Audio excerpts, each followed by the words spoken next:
Thomas Fitzpatrick vivía en Carlstadt, Nueva Jersey, pero en la noche del 29 de septiembre, 1956, estaba visitando el barrio de Washington Heights, en Manhattan, donde solía vivir. Regresó a sus antiguos territorios para la despedida de soltero de un amigo. Al terminar, decidió tomar unas copas en un bar local cerca de donde solía vivir, llamado Joe's, en la calle 191 y la avenida St. Nicholas, para recordar viejos tiempos. El joven de 26 años era descrito como un rubio corpulento de 6 pies de altura, y sus amigos lo llamaban Tommy Fitz. Un conocido de la infancia recordó que tenía un lado loco y corría con una pandilla salvaje. Se alistó en la Guardia Estatal de Nueva York a los 13 años mintiendo sobre su edad, y luego en el Cuerpo de Marines a los 15. Al descubrir su edad, obtuvo el permiso de sus padres para quedarse. Pasó 2 años en China con el cuerpo, donde aprendió a volar un avión de reconocimiento, entre otras cosas. Fue dado de baja honorablemente de los Marines en 1947, pero se alistó en el ejército en 1949. A sus 20 años ya era un veterano de los Marines, el ejército y la Guardia Estatal de Nueva York. Estacionado en Japón, debía regresar a casa cuando la emergencia coreana ocurrió en junio de 1950. Fue uno de los primeros estadounidenses enviados al conflicto. Un cabo del 8º Batallón del Cuerpo de Intendencia, el 22 de julio de 1950, lideraba un destacamento que transportaba combustible al frente cuando un proyectil impactó cerca de la trinchera donde se refugiaba. Despertó en un hospital en Tokio tras sufrir una grave conmoción cerebral y heridas por metralla. Fue el primer neoyorquino herido en el conflicto coreano y recibió la Medalla del Corazón Púrpura. Gracias a su herida, se le otorgó un permiso para llegar a casa a tiempo para el cumpleaños de su madre en agosto. Le dijo al New York Daily News que fue el más bonito que había tenido. Tras recuperarse de sus lesiones, se hizo boxeador y ganó el campeonato de peso pesado del ejército. Fue policía militar patrullando Times Square hasta su baja en 1951. Después de su baja del ejército, se convirtió en instalador de tuberías con el local 638 de Nueva York y mecánico de aviones a tiempo parcial en Curtis Wright, en Caldwell, Nueva Jersey.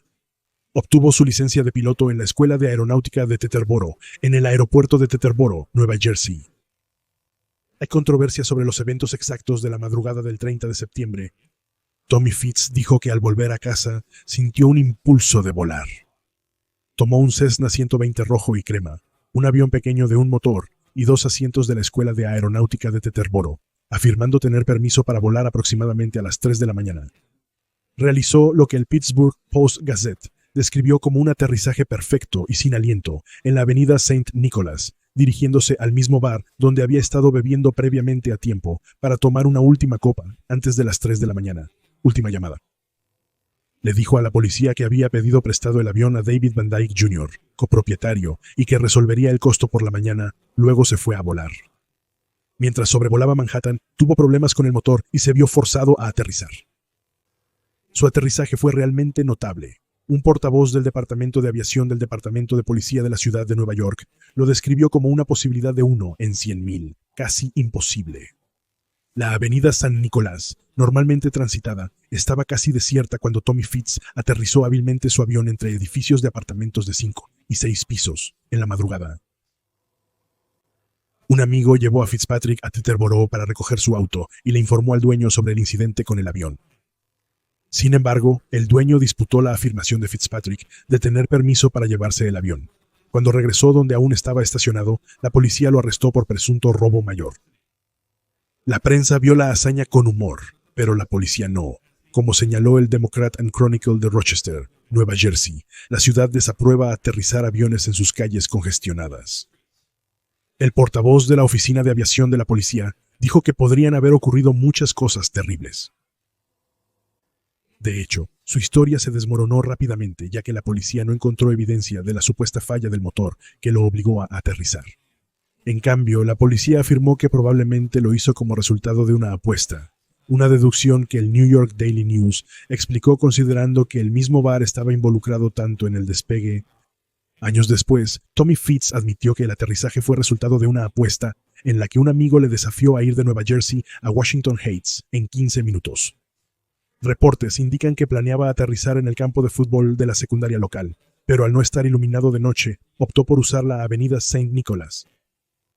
Fitzpatrick fue detenido bajo una fianza de $5,000 por sospecha de robo mayor, violación del código de la ciudad y volar con un certificado médico desactualizado de la Administración de Aviación Civil, ya que no se había realizado un examen físico en 2 años. El magistrado Edward J. Chapman explicó la fianza sorprendentemente alta como un disuasivo para otros jóvenes tontos que se emborrachan y vuelan un avión. El avión fue desmantelado, o al menos se le quitaron las alas para devolverlo a Nueva Jersey. Pero parece que arregló las cosas con los dueños del avión y la Escuela de Aeronáutica de Teterboro, porque se negaron a presentar el cargo de gran robo, y al final solo pagó una multa de $100, esencialmente por estacionamiento ilegal, y le suspendieron la licencia de piloto. Y su vuelo ciertamente hizo una buena historia, quizás demasiado buena, porque al parecer la noche del 3 de octubre de 1958, Fitzpatrick estaba en otro bar en el área de Washington Heights cuando le contó la historia a un hombre de Connecticut que no le creyó. Alrededor de la 1 de la madrugada del 4, Harvey Rofe, un conductor de autobús de Nueva York de 30 años, estaba en su vehículo en la calle 191 y Ámsterdam cuando oyó un ruido similar a un gran ventilador. Un avión Cessna 120 golpeó la calle junto a él, rebotó a unos 20 pies y luego aterrizó, rodando por la calle. Rofe recordó que primero se tiró al suelo por miedo a que pudiera ser golpeado por vidrios voladores, y luego estaba pensando, ¿qué diablos podrías decir si te llevaran a una audiencia de seguridad por tener una colisión con un avión? Rofe corrió por la calle, pero cuando llegó al avión, el piloto ya se había marchado. Otro automovilista, el carpintero John Johnson, de 30 años, frenó bruscamente para evitar ser golpeado mientras el avión rebotaba sobre el techo de su coche. Corrió por la calle para ver a un hombre de 6 pies de altura, 200 libras y traje gris huyendo del avión. No tardó mucho la policía en conectar esa descripción con la travesura que Tommy Fitzpatrick había hecho solo 2 años antes. Fitzpatrick al principio negó haber pilotado el avión, pero finalmente admitió a la policía que el hombre de Connecticut lo había llevado al aeropuerto de Teterboro, donde decidió demostrar sus hazañas al escéptico. Fue otro aterrizaje casi milagroso. Un testigo le dijo al New York Times en 2013 que pensó que lo habían traído en camión como una broma, ya que no había forma de que un hombre aterrizara en esa calle estrecha. Por su segunda ofensa, el juez John A. Mullins impuso una sentencia de 6 meses de cárcel por transportar bienes robados a través de la línea estatal, diciéndole a Fitzpatrick que si lo hubieran castigado adecuadamente antes, esto no hubiera ocurrido de nuevo, y no convertirá una calle de Nueva York en una pista de aterrizaje. Fitzpatrick respondió, es la maldita bebida. En 1959 se declaró culpable de un segundo cargo de volar ebrio con licencia suspendida. No lo renovó tras la suspensión de 1956. Fue sentenciado a 6 meses de cárcel, pero las condenas se cumplieron simultáneamente. Thomas Fitzpatrick, a quien el New York Daily News describió como un Corrigan local que encontraba pistas de aterrizaje aéreo, donde la autoridad portuaria nunca había construido ninguna, murió en septiembre de 2009 de cáncer a la edad de 79 años. Según su obituario, había estado casado con su esposa Helen durante 51 años. Le sobrevivieron Helen, 3 hijos, su hermano y hermana, y muchos sobrinos y sobrinas.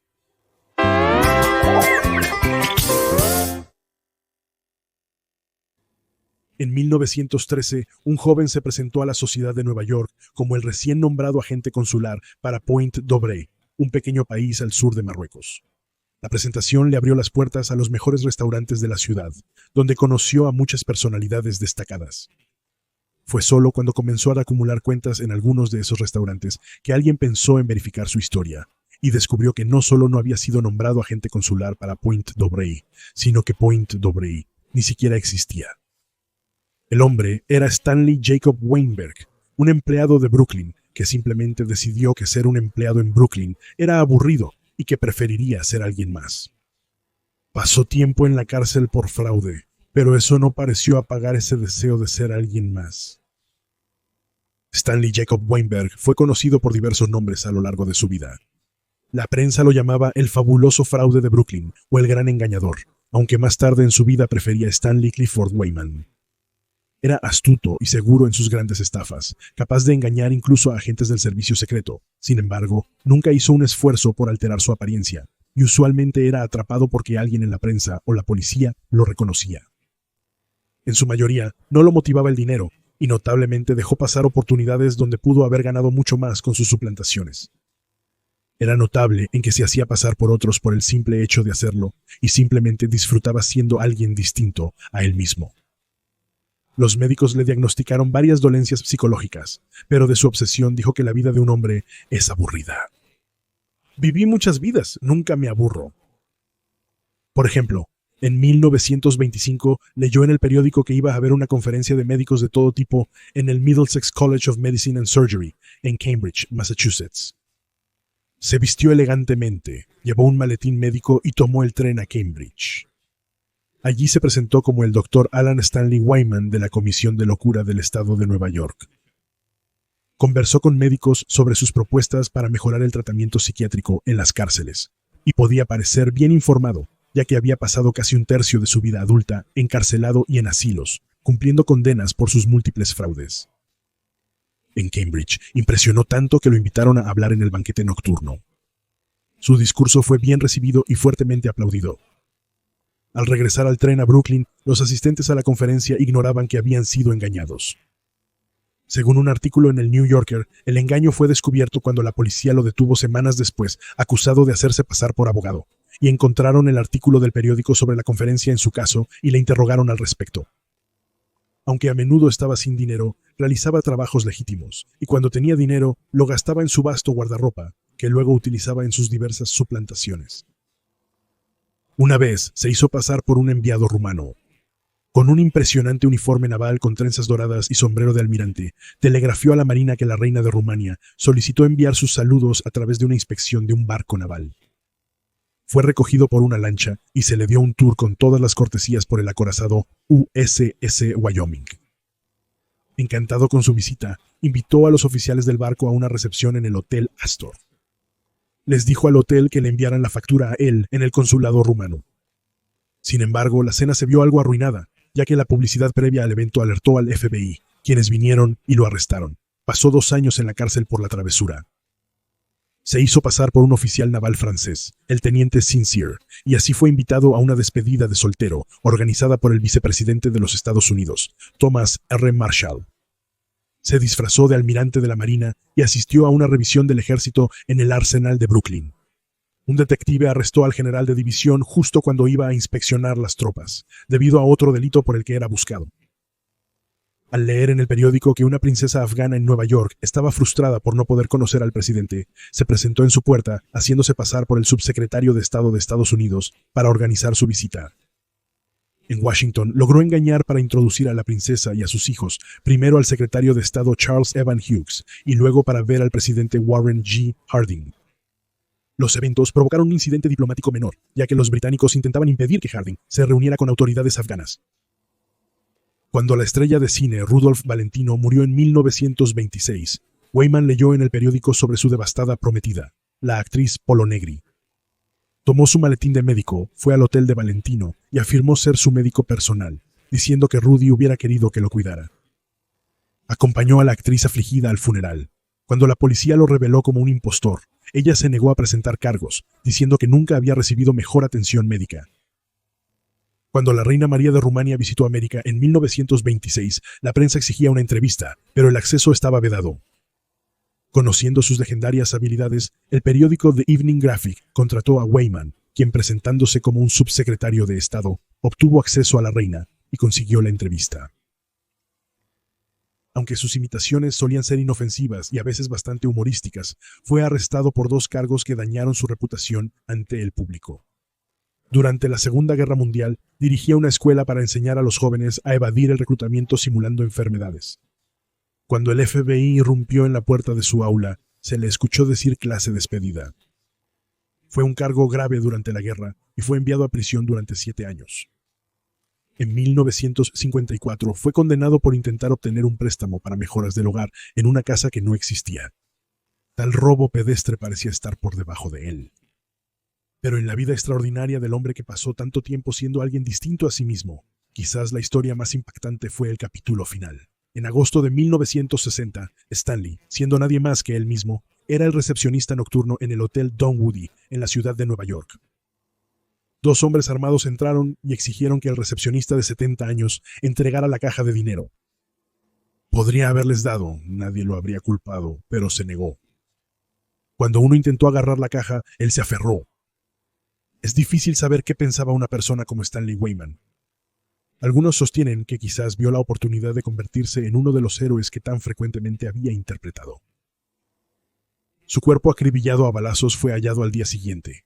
Según el New York Daily News, el gran engañador finalizó su carrera dramáticamente como un auténtico héroe.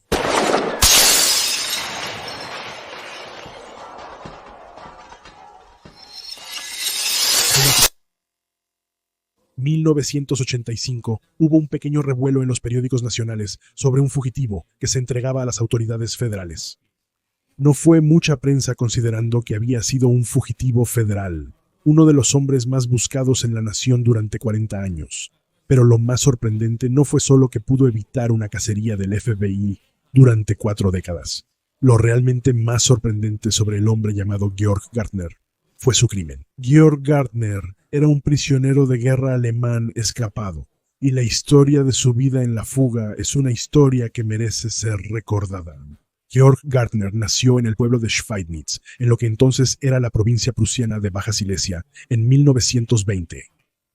Schweidnitz era un pueblo de unas 35.000 personas, una parte relativamente rural y remota de la República de Weimar, después de la Primera Guerra Mundial, quizás más conocida como la casa de la infancia del famoso as de los pilotos de combate Manfred von Richthofen. Gardner, hijo de un funcionario ferroviario, era un atleta talentoso, campeón local de tenis y esquí, y un buen estudiante que anhelaba ser arquitecto. No obstante, un episodio casi mortal de difteria a sus 15 años le impidió graduarse de la Oberilschule, su escuela secundaria. En 1940, con Alemania sumida en la guerra y con pocas perspectivas, se ofreció como voluntario para el ejército. Allí enfrentó neumonía y una lesión durante el entrenamiento, y pasaron casi 2 años antes de que pudiera obtener una asignación de combate. No pudo postularse directamente para ser oficial debido a su fracaso para graduarse de Oberilschule, pero se distinguió lo suficiente para ser promovido a Kriegsoffizier-Bewerber, designación que significa candidato a oficial de guerra. Asistió a la escuela preparatoria de oficiales y luego fue enviado a una unidad de combate como sargento. Después de servir suficiente tiempo en combate, podría ser llamado para finalizar su entrenamiento y convertirse en oficial. Finalmente listo para el servicio en 1942, vio un cartel pidiendo voluntarios para el Cuerpo de África. Bajo el mando del mariscal de campo Erwin Rommel, la propaganda nazi retrató al Cuerpo de África como héroes invictos y a Rommel como una leyenda imbatible. Gardner, de la rural Silesia, estaba emocionado ante la perspectiva de aventura, de viaje, de gloria segura con el aclamado Cuerpo de África y, por supuesto, de clima cálido. Como ex campeón de esquí e instructor de esquí de fondo para las tropas alemanas, tenía una gran posibilidad de ser enviado al brutal Frente Oriental, por lo que ofrecerse como voluntario para servir en África parecía la mejor opción. Gardner arribó a Libia en enero de 1943, solo para hallar que la situación militar difería de la propaganda. Tras su derrota en noviembre por el 8º Ejército Británico en la segunda batalla de El Alamein, el Cuerpo de África se encontraba en una retirada apresurada. La primera dosis de realidad de Gardner llegó cuando el aeródromo donde aterrizó fue bombardeado por los británicos menos de 1 hora después de su llegada, y 3 días después estaba en manos aliadas. Gardner, un sargento en una unidad de artillería de la 15ª División Panzer, había llegado justo a tiempo para participar en una agotadora y desesperada batalla en el desierto en la que el Afrika Korps se retiraba hasta 50 millas al día. Rommel fue llamado de vuelta a Alemania, el Afrika Korps fue acorralado, y el siguiente mayo el joven sargento se convirtió en uno de los aproximadamente 220.000 soldados alemanes e italianos de la campaña africana, obligados a rendirse. La semana anterior recibió órdenes de volver a Alemania y completar su entrenamiento de oficiales, pero para entonces escapar era imposible. En sus memorias recordó al ser llevado a un campamento americano lo bien equipados que estaban los americanos, notando la despreocupación con la que dejaban sus motores en ralentí sin ninguna preocupación por la escasez de combustible. Concluyó, en ese momento me di cuenta de que perderíamos la guerra. La mayoría de los prisioneros capturados en África del Norte fueron llevados a campos de prisioneros de guerra en los Estados Unidos. Había varias razones para enviar a los prisioneros a Estados Unidos. La Convención de Ginebra de 1929 exigía mantenerlos seguros y alimentados. Eso era fácil de hacer en Estados Unidos, pero casi imposible en África del Norte. Mantener a los prisioneros cerca de las zonas de guerra y Francia implicaría que los fugados podrían tener una oportunidad razonable de volver a sus líneas y reintegrarse al combate. Eso era mucho más difícil de hacer desde Nueva Jersey o Nuevo México. Gran Bretaña enfrentaba una grave escasez de viviendas y solicitó ayuda a Estados Unidos. Se podía obligar a los prisioneros de guerra alistados a trabajar, aunque según las reglas de la Convención de Ginebra debían ser compensados, y los Estados Unidos necesitaban mano de obra extra, particularmente labor agrícola, con tantos de los suyos luchando en la guerra. Al final de la guerra, Alemania e Italia llegaron a tener cerca de 100.000 prisioneros estadounidenses. Aunque obligados por las reglas de la Convención de Ginebra, que generalmente seguían, los alemanes detenidos en los Estados Unidos eran esencialmente una garantía de buen trato para los prisioneros aliados detenidos por el eje. Los barcos Liberty de Estados Unidos llegaban a diario con suministros y refuerzos. Por lo tanto, se colocaba a los prisioneros en los barcos para su viaje de regreso, aunque eso los ponía en riesgo de hundimiento por sus propios submarinos. En junio, George Gardner se embarcó en otra aventura en un barco Liberty. El hombre de un pequeño pueblo en Silesia, donde la mayoría nunca vería más de 50 millas desde su hogar, iba camino a los Estados Unidos. Tenía una ventaja sobre la mayoría de sus compañeros prisioneros de guerra. Había estudiado inglés en la escuela y hablaba el idioma de manera aceptable. La historia de los prisioneros de guerra alemanes en Estados Unidos ha sido casi olvidada. Finalmente, se mantuvieron en los Estados Unidos unos 450.000 alemanes y 51.000 prisioneros de guerra italianos. Había más de 700 campos de prisioneros de guerra en 46 estados. Aún así, los estadounidenses estaban en gran medida inconscientes de los campos, que por regla se mantenían alejados de las áreas urbanas y los centros industriales por motivos de seguridad. Había un imperativo de construir los campos en áreas con clima templado para reducir costos, por lo que muchos estaban en el sur. Garner fue trasladado entre campos en Texas y Nuevo México, terminando en un campo cerca del pueblo de Deming, Nuevo México. Los prisioneros de guerra alemanes en los Estados Unidos fueron tratados bien. Garner indicó que la comida no solo superaba a la del ejército alemán, sino que era mejor que la que recibía el público estadounidense durante el racionamiento. Los campamentos ofrecían deportes, libros, películas, cursos universitarios y ocasionalmente alcohol o cerveza en la cantina, pagado con el guión que los prisioneros obtenían por su trabajo. Gardner mencionó riesgos de confrontación con los guardias, pero un riesgo mayor con algunos nazis intransigentes en el campamento y en Texas y Nuevo México, un riesgo ocasional de encontrarse con serpientes de cascabel. Recordó que el mayor problema era el aburrimiento. Aunque los prisioneros de guerra alemanes ocasionalmente escapaban, hasta un par de miles durante la guerra, casi siempre eran capturados en las primeras 24 horas. Generalmente apolítico y feliz de estar fuera de la guerra, Georg no era el tipo de prisionero que siquiera consideraría escapar. Pero eso cambió en 1945. La guerra en Europa terminó en mayo, y los prisioneros de guerra comenzaron a preguntarse cómo serían repatriados. Las condiciones del campamento empeoraron cuando los prisioneros de guerra estadounidenses regresaron a casa, ya que Estados Unidos dejó de preocuparse por el trato a los prisioneros alemanes para garantizar el trato a los prisioneros aliados. 2. Los guardias se mostraron más hostiles mientras los campos de concentración eran liberados en Europa, y la magnitud de los horrores del Holocausto se hacía evidente. Según Gardner, la mayoría de los prisioneros de guerra estaban tan impactados y repelidos como los estadounidenses, pero la hostilidad de los guardias aumentó como resultado. Lo peor de todo, los prisioneros de guerra descubrieron en el verano de 1945 que Estados Unidos planeaba repatriarlos directamente a sus ciudades natales. Esperaban ser liberados en la zona estadounidense en Alemania, una perspectiva desalentadora, dada la devastación y escaseces posguerra. Para prisioneros como Gardner, la repatriación directa significaba enviarlos a territorios ocupados por la Unión de Repúblicas Socialistas Soviéticas, donde sospechaba que no sería tratado tan bien como en Estados Unidos. Además, Georg Gardner solo anhelaba libertad. Pasó de la sociedad regimentada de Alemania al ejército alemán y luego al campo de prisioneros de guerra. A la edad de 24 años, quería por primera vez en su vida sentirse libre para tomar sus propias decisiones. Se determinó a escapar.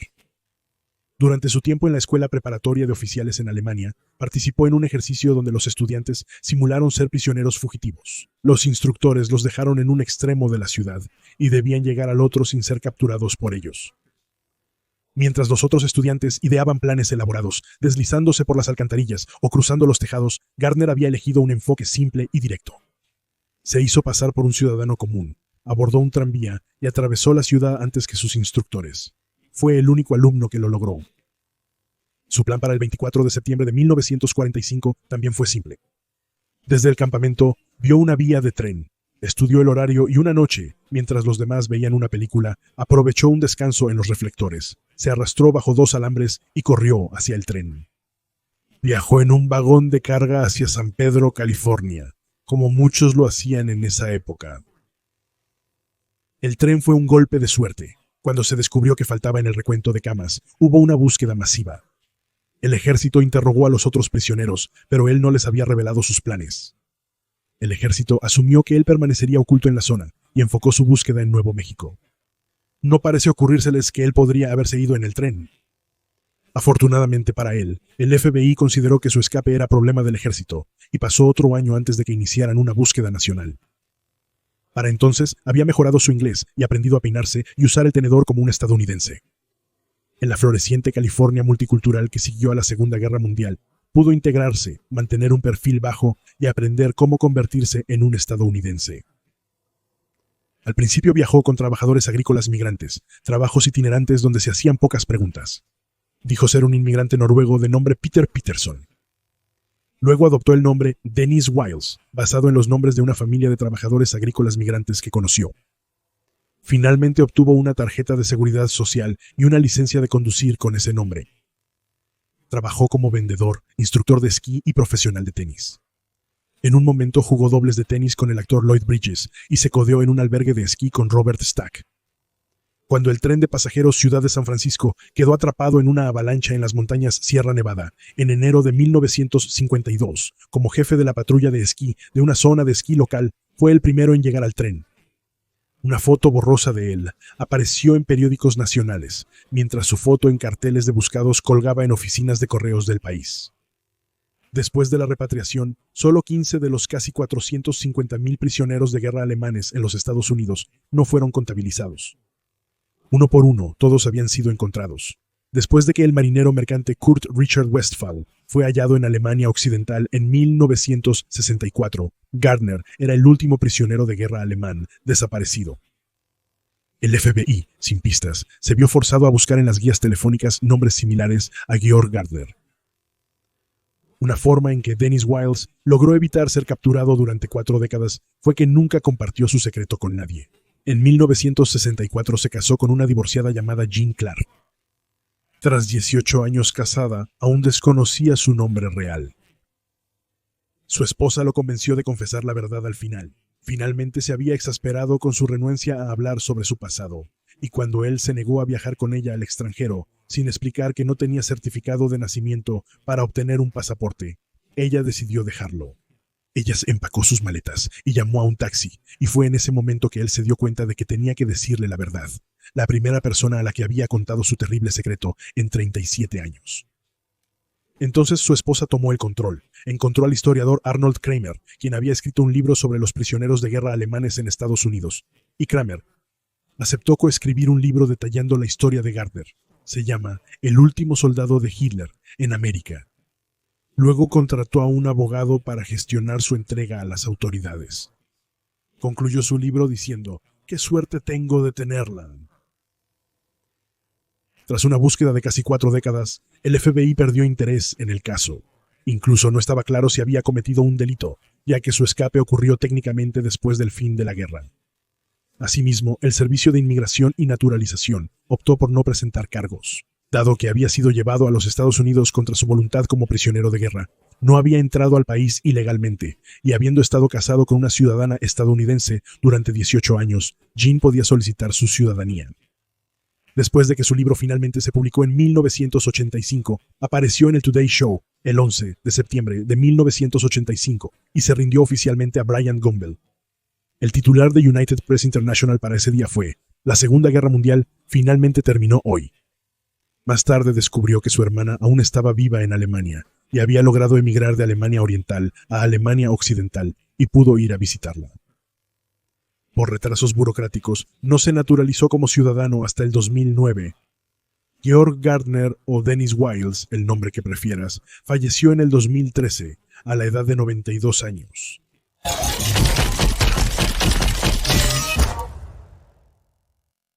La defensa legal de no culpable por razón de insanidad se usa en realidad muy raramente en los Estados Unidos.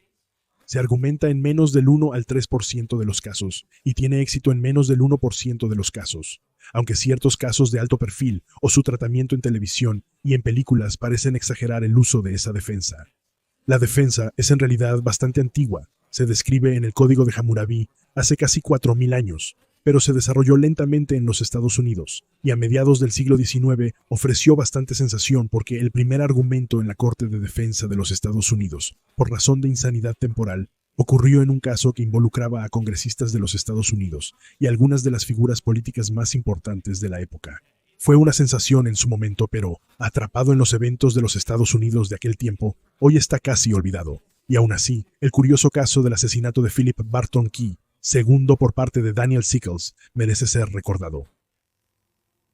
En muchos aspectos, Daniel Edgar Sickles fue el arquetipo de un político decimonónico.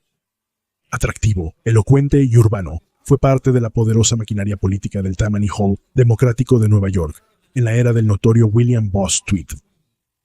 Nacido hijo de un político de Nueva York en 1819, Sickles fue beneficiario del patrocinio político desde joven, estudiando para la barra bajo el ex fiscal general de los Estados Unidos, Benjamin Butler. Representando la duradera lealtad política de la era, Dan fue rápidamente encaminado hacia una carrera política, siendo elegido para la Asamblea Estatal de Nueva York en 1900. La máquina a la que pertenecía Dan era muy poderosa. En 1852, cuando un oponente electoral de un candidato de Tammany intentó enviar un circular a los votantes de Nueva York, Dan movilizó a sus seguidores, ocupó por la fuerza la oficina de correos de Broadway y quemó los volantes. Normalmente, interferir con el correo llevaría a la detención y encarcelamiento, y al menos al final de una carrera política, pero los asociados de Dan en Tammany Hall se aseguraron de que el caso nunca llegara a juicio, y si acaso, su carrera política se vio mejorada por su delito grave. Este fue solo uno de los muchos delitos de Dan Sickles que habrían destruido la carrera política de una persona menos bien conectada.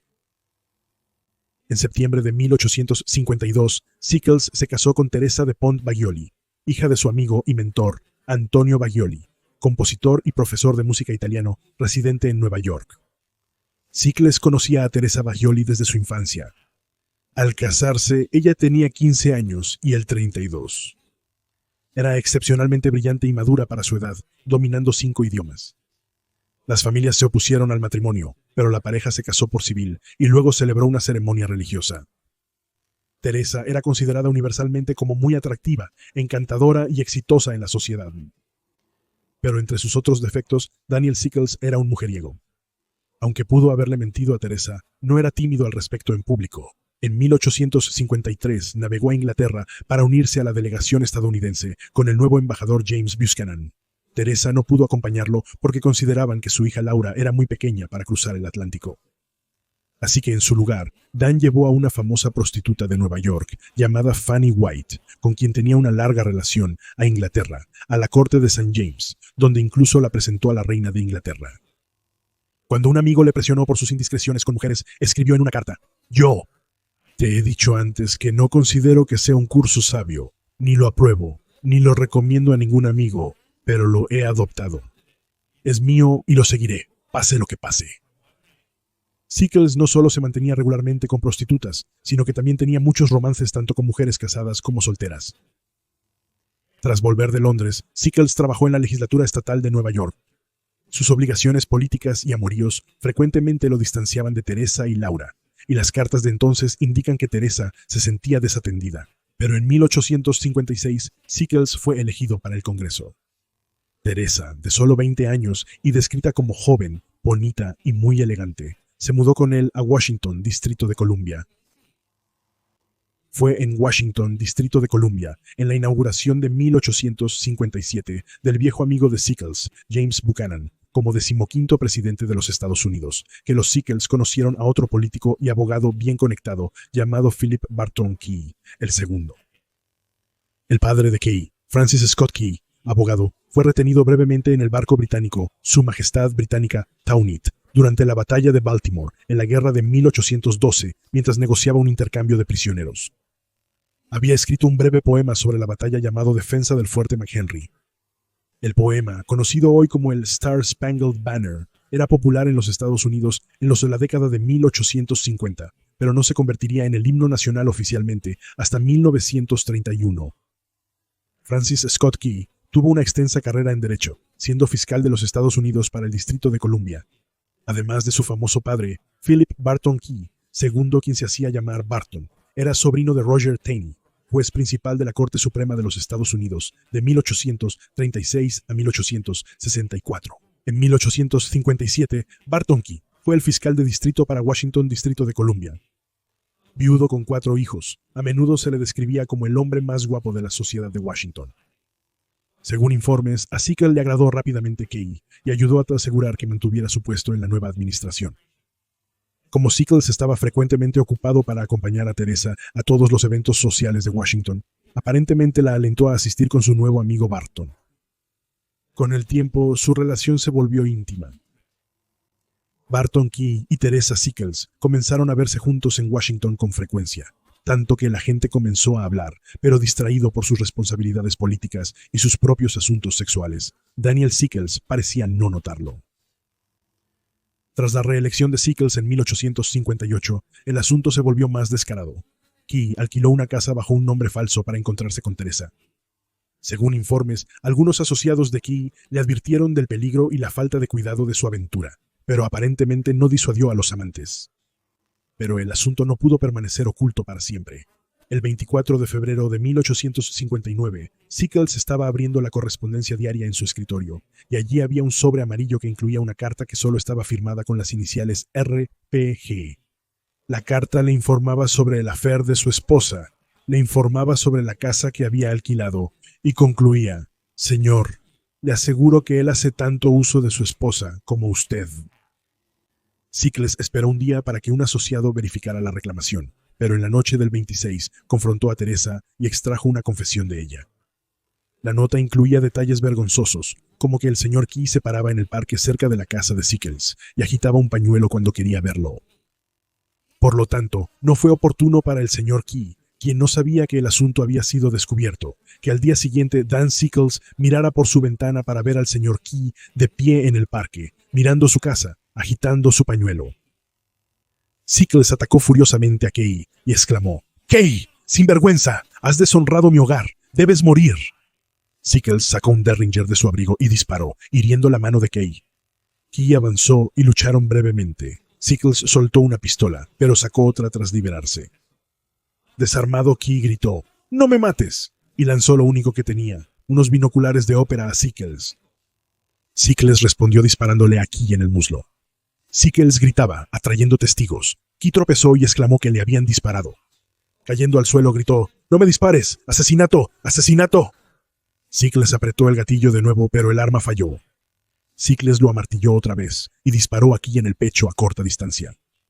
Apuntó nuevamente a la cabeza de Key y apretó el gatillo, intentando un golpe de gracia, pero el arma falló otra vez. Finalmente, los testigos lo apartaron antes de que pudiera intentar otro disparo. Todo esto ocurrió en la avenida Pennsylvania frente a la Plaza Lafayette, a plena luz del día y a la vista de la Casa Blanca. Espectadores llevaron a Key a una taberna cercana donde un médico, que acudió tras escuchar los disparos, lo examinó. La bala en el pecho perforó su hígado y la sangre llenaba su cavidad torácica. Key se ahogaba en su propia sangre. El médico le preguntó si tenía un último mensaje para sus hijos, pero no pudo responder. Falleció poco después. Dan Sickles fue a la casa de un amigo, un hombre llamado Jeremiah Black, quien era el fiscal general de los Estados Unidos, y entregó su pistola. Black llamó a la policía para llevar a Sickles ante un juez. En este punto podrías pensar que las cosas se ven mal para Daniel Sickles, considerando que asesinó a un hombre desarmado a sangre fría frente a testigos en pleno día a una cuadra de la Casa Blanca. Eso podría arruinar la carrera de un congresista con buenas conexiones políticas. Si no fuera por un tornero de madera escocés llamado Daniel McNaughton. En Londres, en enero de 1843, el señor McNaughton disparó a Edward Drummond, un funcionario civil, creyendo aparentemente que era el primer ministro británico, el señor Robert Peel. El señor McNaughton sufría de delirios de persecución. El señor McNaughton fue declarado no culpable por locura y pasó el resto de su vida en asilos. Los estándares creados por McNaughton se usaron como precedente en muchos países de derecho común, incluyendo Estados Unidos. Estipulan que se presume que todo hombre está cuerdo y que para establecer la defensa por motivo de locura, debe probarse claramente que en el momento de cometer el acto, la parte acusada estaba sufriendo tal defecto de razón debido a una enfermedad mental que no sabía la naturaleza y calidad del acto que estaba haciendo, o si lo sabía, no sabía que lo que estaba haciendo estaba mal. Sickles contrató a varios abogados para su defensa, incluyendo a Edwin Stanton, un abogado de renombre nacional y cercano asociado del fiscal general Black, y por supuesto el futuro secretario de Guerra de los Estados Unidos. Pero el principal entre el equipo legal de Sickles fue James Topham Brady, un renombrado abogado penalista de Nueva York y parte del círculo de Tammany Hall, quien solo había perdido un caso criminal. Aunque mucha gente simpatizaba con Sickles, el caso era muy desafiante. El equipo de defensa utilizó una novedosa variante de la defensa por insanidad y las reglas de McNaughton, la de la insanidad temporal, argumentando que Sickles estaba tan abrumado por las noticias del asunto que temporalmente no pudo distinguir entre lo correcto y lo incorrecto. La opinión pública se había vuelto a favor de Sickles, condenando el comportamiento de Keyes con una mujer casada y la inmoralidad de Teresa, a pesar del historial de mujeriego de Sickles. El jurado deliberó durante poco más de una hora antes de declarar un veredicto de no culpable. El veredicto fue recibido con amplia aprobación nacional. Dejando de lado la relevancia de la defensa por locura temporal, está claro que Sickles fue tratado de manera diferente durante todo el proceso. Mientras estaba en la cárcel, por ejemplo, se le permitió usar la oficina del alcaide, sus comidas fueron atendidas por un buen hotel, y se le permitió el acceso abierto a los visitantes, que incluían, por ejemplo, al alcalde de Washington, Distrito de Columbia, y al fiscal general de los Estados Unidos. Irónicamente, Sickles había matado al fiscal de Distrito de Washington, quien normalmente procesaría los delitos de asesinato. Al ser un distrito federal, su reemplazo fue nombrado por el presidente Buchanan, aliado político y amigo personal de Daniel Sickles, a quien algunos acusan de sobornar a un testigo del asesinato para que huyera de la ciudad. Muchos argumentaron que Robert Ould, el nuevo fiscal de distrito nombrado, no estaba a la altura de la tarea de la fiscalización. Considerando la defensa utilizada, resultó extraño que Ould no presentara pruebas de la propia infidelidad de Sickles. A pesar del apoyo público inicial para su absolución, Sickles luego hizo algo que enfureció al público. Perdonó a Teresa y permanecieron casados hasta su muerte por tuberculosis en 1867. El público estaba enfadado porque todo el argumento de defensa había sido que sus acciones eran tan imperdonables que el castigo a Key estaba justificado. Con su reputación en pedazos, Sickles decidió no postularse para la reelección al Congreso, y una vez más la carrera de un hombre menor podría haber sido destruida. Pero poco después, en 1861, comenzó la Guerra Civil de los Estados Unidos y Daniel Sickles volvería a llamar la atención nacional, esta vez como un general mayor en el ejército de la Unión, uno que, como era de esperar, estaba rodeado de controversia. La saga de Daniel Sickles continuaría.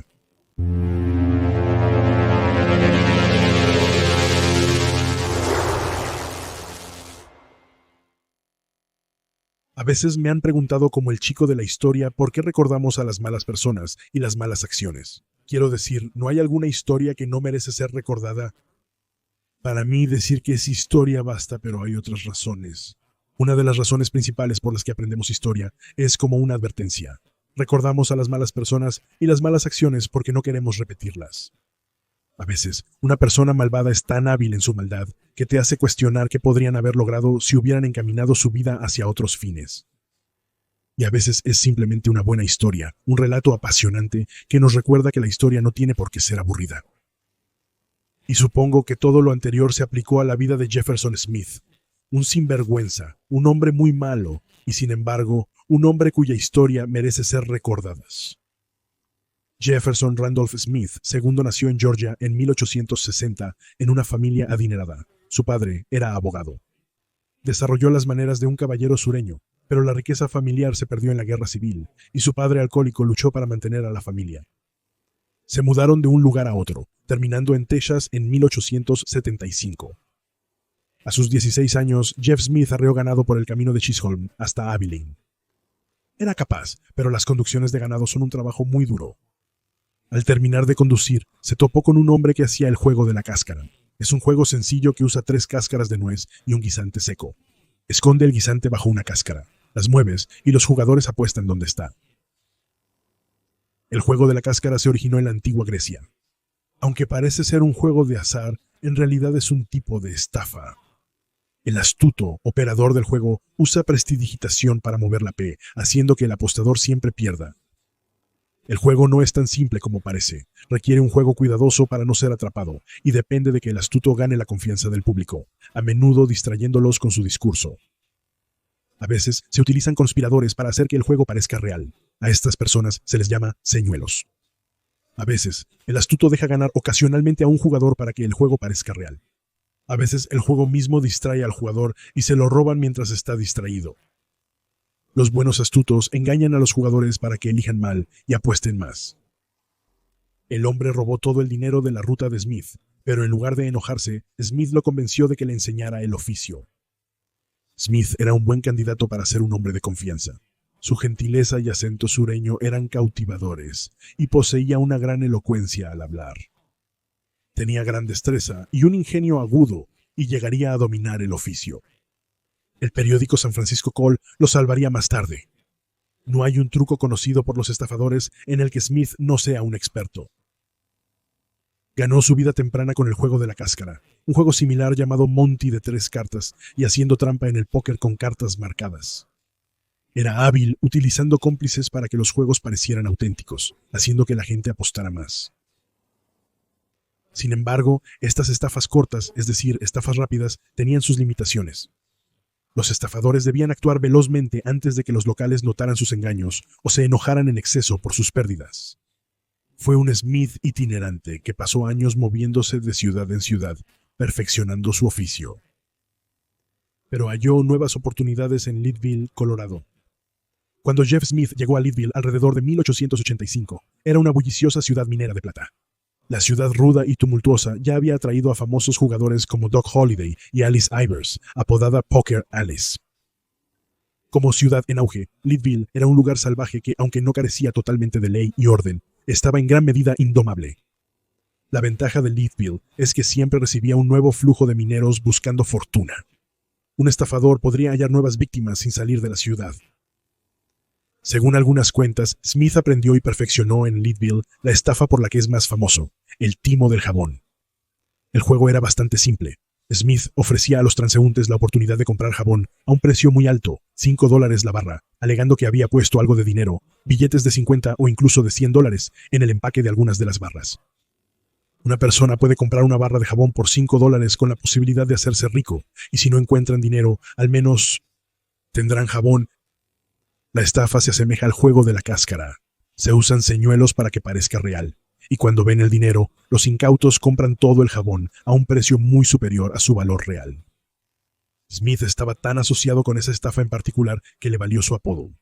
Cuando finalmente fue arrestado por la estafa en Leadville, el alguacil adjunto que lo arrestó estaba tan desconcertado por la multitud de personas enfadadas que habían sido estafadas que olvidó preguntarle a Smith su primer nombre, y así en la orden de arresto simplemente escribió Soapy. El apodo Soapy Smith se quedó. Pero el arresto marcó el fin de la estafa en Leadville y Soapy tuvo que seguir adelante. Decidió hallar un sitio donde un estafador pudiera actuar sin verse obligado a huir constantemente. Su objetivo era construir una red de estafadores, matones, oficiales y funcionarios sobornados y coaccionados que le permitieran operar sin miedo a ser arrestado. Encontró ese lugar en Denver, Colorado.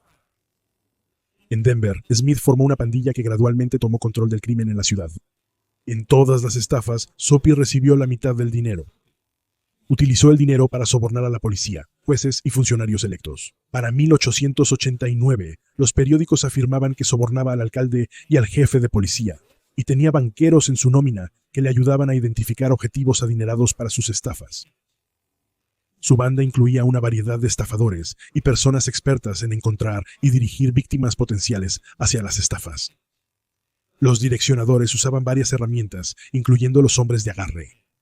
Los hombres de agarre habían aprendido mediante años de práctica e investigación los gestos manuales de varias logias y órdenes secretas comunes en América. Usaban estos para ganar la confianza de alguien y enviarlos a un casino fraudulento o a negocios que ocultaban diversos engaños. Una víctima de Soapy describió cómo uno de sus hombres lo atrajo a una estafa donde prestó dinero a un extraño. Acabo de ingresar a los caballeros de Pitias. Un extraño vio mi insignia y me dio el apretón de la orden. Me sentí muy fraterno. La pandilla también tenía barberos en la nómina. Los barberos no solo realizaban su propio timo corto, un señuelo y cambio donde ofrecían un afeitado y corte económicos y aumentaban los precios con extras, sino que también conversaban con nuevos clientes. Si hallaban indicios de que el hombre tenía dinero, harían una pequeña muesca en su cabello que los toros jabonosos reconocerían. Según algunas versiones, así se originó el uso del término marca para referirse a la víctima de un delito. Soapy mantuvo sus estafas a un nivel discreto para no llamar la atención. Era un defensor de la ley y el orden, mientras mantuviera alejado todo crimen, excepto el propio. Ganó confianza en la comunidad mediante donaciones a causas y eventos locales, y con su creciente influencia, más pandilleros recurrían a él. Mantuvo su lealtad utilizando sus conexiones si eran arrestados, pagando su fianza y los costos del abogado. Otro aspecto de la personalidad de Smith surgió. Podía ser aleatoriamente generoso. Las donaciones a fondos para viudas, huérfanos o iglesias pudieron ser para ganar confianza en la comunidad y proteger sus negocios ilegales. Sin embargo, si se topaba con un desamparado en la calle, le compraba comida o un abrigo nuevo. Un reportero que había enfrentado a Smith recordó haberlo visto en la calle. Smith notó que el sombrero del hombre estaba desgastado y le compró uno nuevo. Cuando preguntó por qué, Sophie dijo que había ganado algo de dinero jugando. Iba camino al banco para depositar el dinero, intentando gastar lo más posible antes de llegar. Podría ser que Soapy Smith fuera naturalmente generoso, o tal vez simplemente odiaba ahorrar dinero, pero el autor Stanley Sauerbein especuló en su libro de 2018 One Trick Too Many, que podría haber tenido que ver con una superstición que es común entre los hombres de confianza, y a menudo se atribuye al famoso estafador de barcos fluviales, Canada, Bill Jones. Si ayudas a alguien que realmente lo necesita, dice la superstición, serás recompensado 100 veces. Esa superstición se llama la suerte de Bill. Aunque Smith no era generalmente desagradable, el Lancaster News de Lancaster, Carolina del Sur, lo describió como un delincuente más genial y afable. También tenía un temperamento, no le tenía miedo a la violencia. Se le conocía por sus numerosas peleas y altercados con otros jugadores o víctimas de sus estafas. Una edición de noviembre de 1888 del Santa Fe New Mexican informó sobre un casi tiroteo en Denver entre Smith y un jugador llamado Pomeroy. Cuando Pomeroy sacó un arma contra Soapy, este último no pareció asustado y sacó su arma del bolsillo, informó el periódico. El periódico concluyó lo que podría haber pasado si los espectadores no hubieran apresado y desarmado a los dos hombres. El peligro de su temperamento se demostró en 1889. John Arkins, un editor de periódicos y ex coronel de la Guerra Civil, inició una cruzada contra la corrupción de Soapy. Arkins llegó a señalar dónde vivía la familia de Smith. Y desde entonces, Soapy y un miembro de una gran pandilla llamado Banjo Parker atacaron a Arkins cuando salía de su oficina en el Rocky Mountain News. Soapy golpeó al coronel casi hasta la muerte con un bastón pesado. Smith fue acusado de intento de asesinato, pero un juez amigable le otorgó una fianza de $1,000. Soapy la pagó y huyó de la ciudad. La pandilla se había vuelto demasiado descarada y los reformadores ganaban control del gobierno en Denver, por lo que Smith se mudó con su familia a St. Louis y mantuvo un perfil bajo. Pero sin Soapy liderando, el crimen en Denver se volvió más violento. La ola reformista disminuyó y se le pidió en secreto que volviera. Cuando regresó, se volvió aún más descarado. Sarwan explicó que los establecimientos de juego de Smith eran tan deshonestos que cuando se le acusó de estafar a los clientes y contribuir al declive moral de la ciudad, respondió que su operación engañaba tanto a las personas que servía como una herramienta educativa para romper su hábito de juego. En 1892, Soapy y su pandilla aprovecharon un auge de la plata en el pueblo montañoso de Creed, en Colorado. Aplicando lo aprendido en Denver, se encargó rápidamente del crimen en el pueblo. Una edición de abril de 1892 del Sioux City Journal describió a Soapy formando una pandilla para impedir que algunos jugadores de Sioux City establecieran un casino. La confrontación provocó un tiroteo, y la pandilla de Sioux City huyó rápidamente de la ciudad. Soapy actuó como el ciudadano principal, incluso incorporando a su cuñado, un famoso policía de Texas, como mariscal de la ciudad. Tomó el control de la ciudad sin ley, disminuyendo la violencia callejera, mientras Soapy y su banda estafaban a los recién llegados que buscaban enriquecerse. Una edición de abril de 1892 del periódico de Topeka, Kansas Farmer describió cómo trabajaba Creed. Soapy Smith era un hombre muy malo de verdad, y contrató al menos a 12 hombres para guiar al buscador con un poco de dinero, o al novato que acababa de llegar hasta las numerosas mesas de su salón de juegos, donde eran robados de diversas formas, y tan abiertamente que merecían perder todo lo que se les quitaba. Cuando la bonanza de Creed disminuyó, Smith regresó a Denver y se involucró en una disputa entre el gobernador reformista de Colorado, Davis Hanson Wade, y los funcionarios de las juntas de bomberos y policía de Denver. Wade despidió a 2 miembros de la junta para acabar con la corrupción y el juego ilegal, provocando una confrontación. Los funcionarios descontentos se atrincheraron en el ayuntamiento y Wade desplegó la milicia estatal. El asunto se resolvió en los tribunales sin violencia, pero Smith logró ser nombrado en una fuerza policial especial convocada por el alcalde de Denver para defender el ayuntamiento durante la crisis. El gobernador reformista comenzó a cerrar los juegos de azar ilegales en Denver, pero Smith logró beneficiarse incluso de eso. Como diputado especial, él mismo allanaba sus propios establecimientos de juego clandestinos, obligando a los clientes a huir, dejando atrás el dinero que habían apostado. Pero otra oportunidad estaba por surgir. En 1896 se descubrió oro en la región de Klondike del territorio Yukon de Canadá. Soapy vio la atracción de los mineros hacia el territorio remoto como una oportunidad dorada, según el periódico San Francisco Call. Luego se fue a Alaska, y desde el momento de su llegada allí, su historial fue uno de crimen y violencia. Soapy y su pandilla se trasladaron a Skagway, un puerto en auge y lodoso de Alaska, que era una de las pocas entradas al Klondike. Era un territorio casi anárquico, disputado entre Estados Unidos y Canadá, repleto de aventureros buscando fortuna. Todos los hombres a los que Soapy y su pandilla esperaban separar de su dinero. Utilizó todos los trucos que había aprendido en Denver. Se convirtió en un ciudadano destacado, se hizo amigo de empresarios locales, donó a causas cívicas y fue caritativo con los pobres, aunque él fuera la razón de su pobreza. Los periódicos lo etiquetaron como el rey sin corona de Skagway. Su pandilla estafó a la gente con juegos de trile y Montecarlo. Sus guías los recibían en los muelles, haciéndose pasar por ministros o veteranos mineros curtidos ofreciendo consejos. Los llevaban a los negocios deshonestos o al salón de juegos de Soapy. Al bajar del barco, podías ir a la oficina de telégrafos y por solo $5 avisar a tu familia que habías llegado a salvo. Si esperabas por $5 más, podías escuchar su respuesta, que a veces pedía dinero para una emergencia familiar, y por una pequeña tarifa podías enviarles el dinero. Todo era una estafa de Soapy. Los cables del telégrafo solo iban hacia la bahía. El telégrafo no arribó a Skagway, sino hasta 1901. Los que se quejaban tenían pocas alternativas. La única autoridad en la ciudad era un mariscal de Estados Unidos, quien estaba en la nómina de Soapy. Cuando un comité de vigilancia amenazó su operación, él creó una sociedad de ley y orden más grande para intimidarlos y alejarlos.